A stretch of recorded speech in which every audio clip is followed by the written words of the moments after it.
And of course, people are often buried with objects like jewelry, perfume bottles, mirrors, clothes, naturally. So we learn about those daily use objects. We see about manufacturing and crafting techniques and innovations, and something we see with relative frequency in southern Italy and Sicily and in the region around Reggio is that people were buried with very fine gold leaf sheets of various sizes in the mouth of the deceased.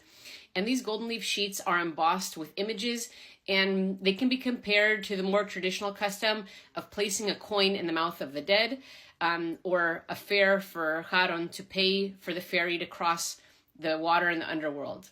And for those of you who don't remember, Charon was a ferryman of Hades who would take payment from the dead, from the spirit, and take them across the river Styx in Acheron.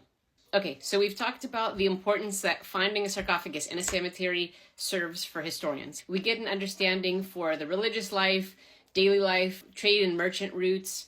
There's a lot of information that you can extract from finding a cemetery, a burial plot, a sarcophagus.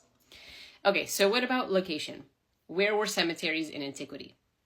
As is common practice in Mediterranean countries even today, in antiquity it was very similar. Cemeteries were beyond the city limits, usually immediately outside of the city walls.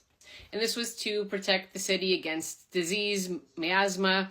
You want to keep this transition of living to afterlife separated.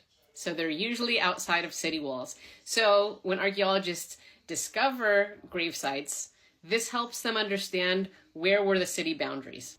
And so now that we've talked about location, let's slowly make our way back to this sandal sarcophagus of Reggio.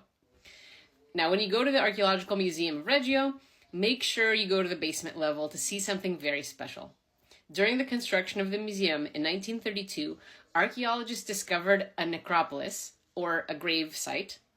It literally means city of the dead, necropolis in Greek. And so they excavated about 100 tombs, ranging from an incineration or a cremation on a burial pyre to elaborate burials like a barrel vaulted brick chamber, like you see here, to these really unique sarcophagi.